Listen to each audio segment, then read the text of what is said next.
बिस्मिल्लाहिर्रहमानिर्रहीम। अस्सलाम वालेकुम नाज़रीन, आप यूट्यूब चैनल देख रहे हैं। मैं इमरान खान हूँ। सबसे पहले तो पंजाब के अंदर इंतहाई बदतरीन सलूक किया गया है खैबर पख्तूनख्वा से आने वाले मेहमानों के साथ। खैबर पख्तूनख्वा के वज़ीर आला है और ये बाई डिज़ाइन किया गया। ये मिलिट्री एस्टेब्लिशमेंट की फैलाई हुई नफरत है और शरीफ खानदान की गंदी और घटिया सियासत है।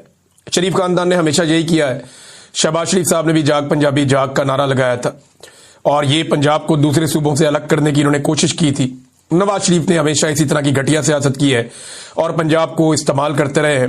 पंजाब ऐसा बिल्कुल नहीं है, लेकिन इन्होंने हमेशा घटिया सियासत की है।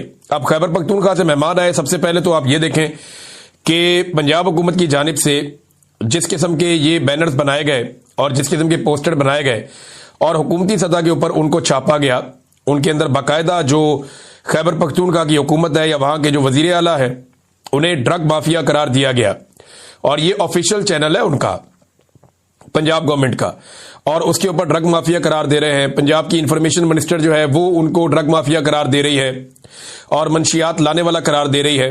सबसे पहले तो ये काम किया गया और ये इंतहाई घटिया काम है। यानी अगर कोई मेहमान आ रहा है तो फिर आपको उसकी इज्जत करनी होती है। फिर उसके बाद जो जिस तरह से पुलिस को इस्तेमाल किया गया, जैसे सिक्योरिटी को इस्तेमाल किया गया और जगह जगह पे कारकुनों की गिरफ्तारियां की गई, कई दिनों से छापे मारे जा रहे हैं, हर जगह से रास्ते बंद कर दिए गए, किसी तरफ से कारकुनों को निकलने नहीं दिया गया, कारकुनों को आने नहीं दिया गया। इसके बावजूद सुहेल अफरीदी तक कारकुन पहुंचते रहे, बड़ी तादाद में पहुंचते रहे, पाकिस्तान तहरीके इंसाफ के झंडों के साथ पहुंचते रहे और पहली मरतबा बड़े लंबे अरसे के बाद हमने पंजाब में पाकिस्तान तहरीके इंसाफ के झंडे लहराते हुए देखे। जिन सड़कों पे वो गए, जहां जहां पे वो घूमते रहे, चाहे वो लिबर्टी है, दाता दरबार का इलाका है, या जहां से वो दाखिल हुए लाहौर के अंदर, और जो कुछ मोटरवे के ऊपर हुआ, ये सब हमने मनाजिर देखे और इससे ये पता चलता है कि ये बिला वजह दौरा नहीं हुआ। इससे एक मोमेंटम बना है और इससे कुछ थोड़ी सी पाकिस्तान तहरीके इंसाफ के अंदर हिम्मत पैदा हुई है पंजाब में आगे बढ़ने की। हालांकि यहां पर जो जुल्म जबर और फस्तायत किया गया वो कभी नहीं हुआ। कम से कम एक चीज और हुई कि खैबर पख्तूनख्वा के जो हमारे दोस्त हैं उन्हें यह आइडिया हो गया कि पंजाब के लोगों पे कितना जुल्म और ज्यादती होती है। ये उन्होंने अपनी आंखों से खुद देख लिया। अब उन्हें अच्छी तरह समझ आ गया होगा कि पंजाब का निकलना कितना मुश्किल होता है और क्यों होता है, और खास तौर पे एक रास्ते पे चलकर इस्लामाबाद पहुंचना उनके लिए और भी मुश्किल हो जाता है। यही काम खैबर पख्तूनख्वा में आसान रहता है क्योंकि पंजाब में जो जुल्म जबर और फस्तायत है वो किसी और सूबे में नहीं है। अब अगर पूरे पाकिस्तान को बंद करेंगे तो सिचुएशन मुख्तलिफ हो जाएगी और अगर इस्लामाबाद की तरफ बढ़ेंगे तो सिचुएशन कुछ और हो जाएगी। ये मैं आपको आगे चल के बताऊंगा। बहुत सारी मेरे पास इसके बारे में इंफॉर्मेशन है कि ये स्ट्रीट मूवमेंट क्या होगी, कैसे चलेगी, किस तरीके से अपने अंजाम को पहुंचेगी, ये चीजें मैं आपको बताऊंगा। लेकिन पंजाब में बदतरीन पहले तो सियासी सलूक किया गया, उसके बाद पंजाब की हुकूमत ने जो किया वो आपके सामने है, फिर जो पुलिस से गन डलवाया गया वो भी आपके सामने। लेकिन इसके बावजूद लोग निकल के आते रहे और तहरीक इंसाफ के झंडे निकाल के लाते रहे, जबकि सुहेल अफरीदी ने खुद लोगों में खड़े होकर इमरान खान के हक में नारेबाजी भी करवाई। सियासत का तो सत्यानाश हुआ पंजाब में और ये मिलिट्री एस्टेब्लिशमेंट की फैलाई हुई नफरत है। एक ऐसे सूबे का चीफ मिनिस्टर जो छोटा सूबा है, जिसके 4000 अरब से ज्यादा पैसे आपने देने हैं और आप उसके पैसे भी नहीं दे रहे और वो महरूमियों का भी शिकार है। फिर मुसीबत ज़दा सूबा है, वहां पे दहशतगर्दी के वाकयात हो रहे हैं, बाकायदा वहां पे दहशतगर्द इंपोर्ट करके वहां पे उनको तैनात किया गया और जिस तरीके से दहशतगर्दी वहां पे स्पॉन्सर करके लाई गई, जिस तरह से दहशतगर्दों के लिए बॉर्डर नरम हुए और उन दहशतगर्दों ने जैसे दहशतगर्दी फैलाई है, जिस तरह उनकी मादनियात पे कब्जा किया जाता है, जब आप इन सारी चीजों को प्लस माइनस करके देखते हैं तो आपको पता चलता है कि एक बैकूम सूबे का वजीर आला बड़े सूबे में आया है, तो बजाय कि उसके साथ हुस्ने सलूक किया जाता, उसके साथ बदतरीन सलूक किया गया, उसके साथियों के साथ बदतरीन सलूक किया गया। पंजाब असेंबली में जब वो गए तो उनको धक्के मारे गए, बल्कि धक्के मार के वहां की सिक्योरिटी उनको बाहर तक घसीट कर ले गई। मीना खान अफरीदी के साथ बदतमीजी की, उनके साथ दीगर जो साथी उनके साथ बदतमीजी की। फिर बड़ी मुश्किलों से वहां पे मकामी लोग और कुछ थोड़ा सा मीना खान अफरीदी वगैरह इन्होंने प्रोटेस्ट किया और पुलिस को फिर रोका गया कि बदतमीजी बंद करें। ये जो पंजाब असेंबली की सिक्योरिटी है। बाद में नईम हैदर पंजूता साहब ने बताया कि ये सिक्योरिटी ने माफी मांगी और उन्होंने कहा जी कि हमें ये ऑर्डर दिया गया था कि हमने आप लोगों के साथ बदतमीजी करनी है, हम ऐसा बिल्कुल नहीं करना चाहते थे, हम मजबूर हैं, जिसकी वजह से हमने ये किया है। अब नाजरीन, सियासत का तो सत्यानाश हुआ, इन्होंने सहाफत का भी सत्यानाश कर दिया पंजाब में।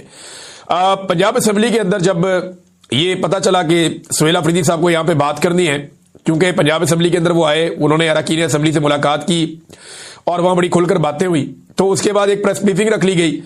अब जब प्रेस ब्रीफिंग के लिए ये सुहेल अफरीदी साहब को वहां पे लाया गया तो पता चला कि वहां पे बहुत सारे ऐसे सहाफी मौजूद हैं जो आमतौर पे पंजाब असेंबली को कवर करने के लिए नहीं आते। देखिए, पंजाब असेंबली के जो सहाफी है ना, उनके पासेस बने हुए हैं, उनका वहां पे इलेक्शन भी होता है। पंजाब असेंबली के सहाफी इलेक्शन लड़ते हैं, सदर और जनरल सेक्रेटरी उनका बनता है, उनकी पूरी एक टीम बनती है और ये दर्जनों की तादाद में है, अखबारात के भी हैं, टीवी चैनल्स के भी हैं। तो पंजाब असेंबली के बाकायदा सहाफी मौजूद हैं जो इलेक्शन भी लड़ते हैं, उनकी अपनी एक बॉडी भी है। लेकिन मैंने जो सहाफियों से बातचीत की, उन्होंने कहा जी कई ऐसे सहाफी आ गए जिन्हें हम नहीं जानते। ये ज्यादातर जो है वो एस्टेब्लिशमेंट के डिजिटल मीडिया के साथ मुंसलिक हैं, कुछ सहाफी दीगर मीडिया के साथ मुंसलिक हैं। ये सहाफी अचानक से अंदर आ गए, इनको परमिशन किसने दी, किसने इनको अंदर आने दिया, हम कुछ नहीं जानते। ये सहाफी वहां पे मौजूद थे और इन्होंने ही वहां माहौल खराब किया। खैबर पख्तूनख्वा से आने वाले मेहमानों के साथ सहाफियों ने, जो लाए गए सहाफी थे जिनको प्लांट किया गया था वहां पे, उन्होंने काफी बदतमीजी की, काफी हुल्लड़बाजी की। होता तो यह है कि जब भी कभी किसी और सूबे से कोई रहनुमा आता है या कोई पहुंचता है तो सबसे पहले सहाफती बरादरी में से एक सीनियर आदमी खड़ा होता है, वो उठकर कहता है जी अब आपको वेलकम करते हैं, अब हमारे सवाल आते हैं, उनके जवाब आप दे दें। फिर बारी बारी सवाल किया जाता है। लेकिन यहां पे एक हुल्लड़बाजी थी, बदतमीजी थी, सबने मोबाइल फोन निकाले हुए थे और बाकायदा एक प्लान्ड अटैक सवालात का किया गया वजीर आला खैबर पख्तूनख्वा से। यानी अगर आप सवालात देखें तो आपको आइडिया हो जाएगा कि मेहमानों के साथ इन सहाफी गिद्धों ने क्या किया। आप स्मगलर हैं, यह सवाल किया गया। आप चर्च लेकर आए हैं, यह सवाल किया गया। लाहौर कैसा लगा, खैबर पख्तूनख्वा में आप सड़कें क्यों नहीं बनाते, यह सवाल किया गया। और यह सवाल करने वाले वो लोग हैं जो शायद कभी खैबर पख्तूनख्वा गए भी नहीं होंगे, इन्होंने देखा भी नहीं कि खैबर पख्तूनख्वा में क्या काम हुआ और क्या काम रह गया है। खैबर पख्तूनख्वा में आप जाएं तो पुलिस आपके साथ ऐसी ज्यादती कभी नहीं करती। खैबर पख्तूनख्वा में आप जाएं और आप जलसा करना चाहें तो आपको कभी कोई नहीं रोकता। लेकिन जब आप पंजाब के अंदर आते हैं, अभी पूरी कंपेन की है कैप्टन सफदर ने खैबर पख्तूनख्वा में, किसी ने उसको नहीं रोका, किसी ने बदतमीजी नहीं की। ये जब मर्जी जाते हैं और आते हैं। लेकिन यहां पंजाब के अंदर बदतमीजी का एक तूफान खड़ा किया हुआ है और सहाफियों ने इस बारे में कुछ नहीं पूछा। यानी इंडिया से भी आ जाए ना मेहमान तो सहाफी उनके साथ भी कभी ऐसे बदतमीजी नहीं करते जो दुश्मन मुल्क है। ये तो पाकिस्तान का अपना सूबा है और वहां से जो मेहमान आए उनके साथ ये बदतमीजी की गई और बाकायदा इनको प्लांट किया गया। ये प्लांटेड क्वेश्चन थे और ये प्लांट करके जानबूझ के ऐसे घटिया और गंदे सवालात करवाए गए और इंस्टिगेट किया गया कि किसी तरह तसादुम हो जाए। मीना खान अफरीदी ने एक सख्त जवाब दिया जो गैर जरूरी था। ये जवाब वो गुरेज कर सकते थे, लेकिन जब बहुत लगातार आपके ऊपर जबर होता है, लगातार आपके साथ बदतमीजी होती है, आपको धक्के दिए जाते हैं, आपके साथियों को मारा जाता है, तो ऐसी सूरत हाल में फिर ये होता है कि इस किस्म के हीट ऑफ द मूवमेंट में इंसान के मुंह से ऐसी बात निकले। लेकिन आपका टेस्ट भी यही होता है, आपका इम्तिहान भी यही होता है, आपको यहीं पे सब्र करना होता है। और ये ट्रैप किया गया था और मीना खान अफरीदी जो है वो जज्बाती हो गए। उन्होंने एक ऐसा जवाब दिया जो गैर जरूरी था। वो इस जवाब से गुरेज करते तो सारा का सारा बलबा मौजूदा पंजाब हुकूमत के ऊपर ही रहता और इन्हीं सहाफियों के ऊपर सारी तनकीद होती। बड़ी बदतमीजी की गई। इसी तरह की बदतमीजी जो है वो अलीमा खानम के साथ की जाती है अडियाला जेल के बाहर और उसी तरह के कैरेक्टर्स को यहां पहुंचाया गया है कि एस्टेब्लिशमेंट को लगता था कि वो इमरान खान साहब को जेल में डाल के वो दिखाई भी नहीं देगा, सुनाई भी नहीं देगा, घटिया किस्म के केसेस बना के तो वो इमरान खान की मकबूलियत को खा जाएंगे। फिर उन्हें लगता था कि इंडिया के साथ जो लड़ाई हुई उसके बाद लोग बतौर लीडर इमरान खान साहब को वो नहीं समझते। फिर उन्हें लगा कि डोनाल्ड ट्रंप को मिलके उन्होंने सारा कुछ हासिल कर लिया, लेकिन नहीं, ऐसा हुआ नहीं। अब सिर्फ पंजाब के अंदर से जो इतलात आ रही हैं और ये बाकायदा डाटा मैं आपको ज़बानी नहीं बता रहा, ये वीडियो मौजूद हैं, इनमें को 1500 से ज़ायद मकामात पर पंजाब में सिर्फ इमरान खान साहब की सालगिरह के केक काटे गए हैं और पूरी दुनिया के अंदर भी काटे गए हैं। पाकिस्तान तहरीक इंसाफ के लोगों ने या इमरान खान साहब के चाहने वालों ने काटे हैं। लोगों ने पौधे भी लगाए इमरान खान साहब के लिए क्योंकि इमरान खान साहब का ये हमेशा से विजन है कि पौधे लगाए जाएं, ज़्यादा से ज़्यादा हरियाली की जाए पाकिस्तान में। तो ये एक रिकॉर्ड है और पाकिस्तान में सबसे ज़्यादा जो केक काटे गए वो पंजाब में काटे गए। हालांकि खैबर पख्तूनख्वा में हुकूमत है पाकिस्तान तहरीक इंसाफ की, लेकिन उससे ज़्यादा केक पंजाब में काटे गए। इमरान खान को सबसे ज़्यादा वोट भी पंजाब में पड़े। इमरान खान की सबसे तगड़ी और मजबूत हुकूमत भी पंजाब में बनी है। लेकिन पंजाब में क्योंकि एस्टेब्लिशमेंट ने यह फैसला कर लिया था कि नवाज शरीफ की बेटी को टिकटॉकर बनाना है, टिकटॉकर वज़ीर आला बनाना है, तो उन्होंने बना दिया। अब उसका नतीजा हम भुगत रहे हैं कि नफरत के अलावा कुछ नहीं है और अवाम शदीद नफरत करती चली जा रही है। और यहाँ फोटोगर्दी हो रही है पूरे पंजाब के अंदर। फोटोगर्दी मतलब कि लोग चाहते ही नहीं है और लोगों को दहशत ज़दा करने के लिए हर तरफ टिकटॉकर्स की फोटोज लगाई जाती हैं। तो फोटोगर्दी पंजाब के अंदर जारी है। इमरान खान साहब के खिलाफ हुकूमत ने एक नया काम करने का फैसला कर लिया है और एस्टेब्लिशमेंट ने इसके लिए पूरी एक मनसूबाबंदी की है। आइंदा चंद महीनों तक ये इमरान खान साहब की कैद को कंट्रोल कर पाएंगे। इस मनसूबाबंदी के बाद मनसूबे के तहत रोजाना की बुनियाद पर इमरान खान साहब के केस अब सुने जाएंगे और फिर फैसला महफूज कर लिया जाएगा अगले चंद दिनों में। फिर महफूज फैसला सुनाकर इमरान खान साहब को ज्यादा इम्कानात ये हैं कि तोशाखाना 2 में सजा दे दी जाएगी और उसके बाद एक आधी समात होगी और अलकादर में इमरान खान साहब को जमानत मिल जाएगी। लेकिन इमरान खान साहब फिर फंस जाएंगे तोशाखाना 2 में और इमरान खान साहब के वकला तोशाखाना 2 की जमानत के पीछे भागेंगे और एक लंबा अरसा फिर इंतजार होगा। तो अगले चंद महीने मैनेज करने का एस्टेब्लिशमेंट ने, हुकूमत ने, पूरे निजाम ने बंदोबस्त कर लिया है। इमरान खान साहब की मुलाकातें मैं आपको बता देता हूं कि वो बंद है। मुलाकातें उनकी जो होती थी वो नहीं हो रही। ये सिर्फ तोशाखाना 2 का जो केस चलता है, क्योंकि मजबूरी है, केस तो चलाना है, उसके जो ड्यू प्रोसेस है वो तो मुकम्मल करने हैं। तो तोशाखाना 2 का जो केस चलता है अदालत के अंदर, इमरान खान साहब की मुलाकातें बंद है। ये सिर्फ वहां पे इमरान खान साहब की बात बाहर आती है, वरना जो फैमिली से मुलाकातें हैं, पार्टी से मुलाकातें हैं, अचकजई से मिलना चाहते हैं, बड़ा लंबा अरसा हो गया, नहीं मिल पा रहे। अल्लामा राजा नासिर अब्बास साहब से नहीं मिल पा रहे। फिर इमरान खान साहब जो दीगर लोगों से मिलना चाहते हैं, फैमिली से, वकला से, पार्टी के लोगों से, उनसे इमरान खान साहब नहीं मिल पा रहे। और जो मिल पाते हैं वो मिलने जा नहीं रहे। यानी मैं गंडापुर साहब की बात कर रहा हूं। इमरान खान साहब ने कहा हुआ मुझे मिलने आओ, ये मिलने नहीं जाते। अब इमरान खान साहब की मुलाकातें बंद है, बट तोशाखाना ट्रायल इन्होंने मुकम्मल करना है और उसके जरिए से ये मुलाकातें हो रही हैं। अगले चंद दिनों के अंदर इमरान खान साहब को अगले चंद महीनों का एक पूरा मंसूबा देना पड़ेगा। देखिए, पाकिस्तान तहरीक इंसाफ को इमरान खान साहब एहतजाज की तरफ लेकर जाएंगे। अब जो इमरान खान साहब का तोशाखाना 2 में अब केस चल रहा है इस वक्त, इसमें इमरान खान साहब को अभी तक जो कश्मीर के अंदर फतह मिली है पाकिस्तानियों को, कश्मीरियों को, उसके बारे में इमरान खान साहब ने अभी तक कोई अपनी राय दी नहीं। अब ये मालूमात उन तक पहुंचाई जाएंगी और इमरान खान साहब उसके बारे में अपनी राय देंगे। और वो पहले ही ये कह चुके हैं कई मरतबा कि हमारे पास एक ही रास्ता बचा है और कोई रास्ता इस वक्त पाकिस्तानी अवाम के पास है नहीं। पार्लियामेंट जाली बना के बिठा दी है, अदलिया को पूरी तरह कंट्रोल कर दिया, अपनी मर्जी के बंदे लाकर बिठा दिए और जो इंसाफ पसंद जजेस हैं उनको दीवार के साथ लगा दिया।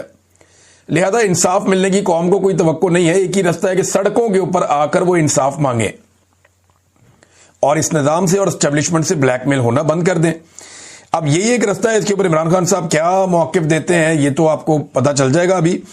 और दूसरा ये है कि इमरान खान साहब आने वाले दिनों के लिए कुछ एहतजाज की कॉल्स दे सकते हैं। ये कॉल अक्टूबर में भी हो सकती है और बहुत मुमकिन है सारी दुनिया के अंदर भी इमरान खान साहब कॉल दें। आसिम मुनीर साहब की एक्सटेंशन के खिलाफ भी हो सकता है, कोई कंपेन लॉन्च हो जाए पाकिस्तान तहरीक इंसाफ की जानिब से, ओवरसीज पाकिस्तानियों की जानिब से, या इमरान खान साहब इसके ऊपर कोई हार्ड एंड फास्ट मौक़िफ़ ले लें।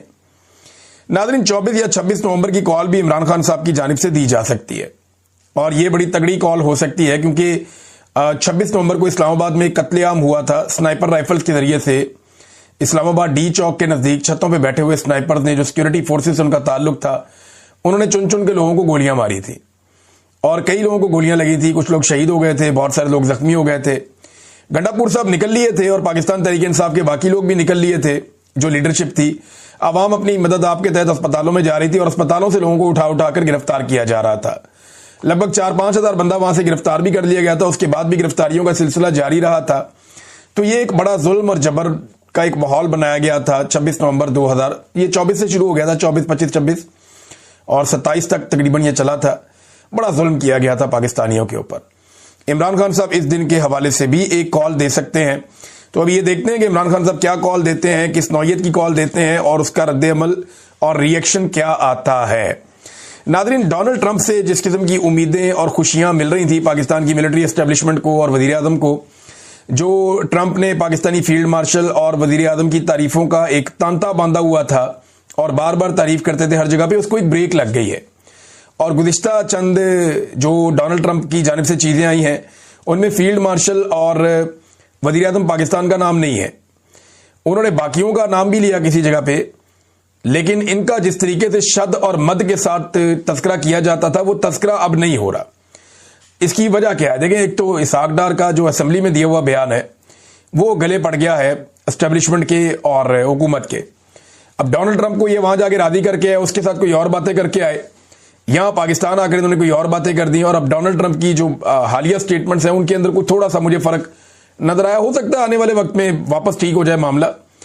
लेकिन देखें, अमरीकी दौरे के बाद इनका एतमाद आसमान के साथ लग गया था और उसी जोम में उन्होंने कौमी असम्बली का इजलास बुला लिया था। हुआ क्या था, ये कौमी असम्बली का इजलास अगर ये समझदार होते तो बुलाते ही ना, ये मीडिया खेलते। मीडिया पे इनका पूरा कंट्रोल है। कौमी असम्बली में लाजमी बात है अपोजिशन ने आना था। असद कैसर ने वहां तकरीर की, कुछ और लोगों ने बातचीत की, तो मामला कहां से कहां चला गया। तो इन्होंने जोम के अंदर के इनका एतमाद आसमान के साथ लग गया डोनाल्ड ट्रंप को मिलने के बाद।